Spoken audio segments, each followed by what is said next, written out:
149. There it goes. We're getting more of them.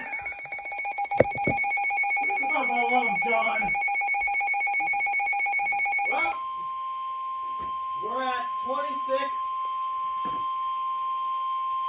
The National Weather Service in State College, Pennsylvania, issued a severe thunderstorm warning for Central Franklin County in South Central Pennsylvania, East Central Fulton County in South Central Pennsylvania, until 3:15 p.m. At 2:09 p.m., a severe thunderstorm was located over McConnellsburg, moving east at 25 miles per hour. Hazard, 60 miles per hour. That's so good, Tom. That's Source, on radar indicated. Impact, expects damage to trees, roofs.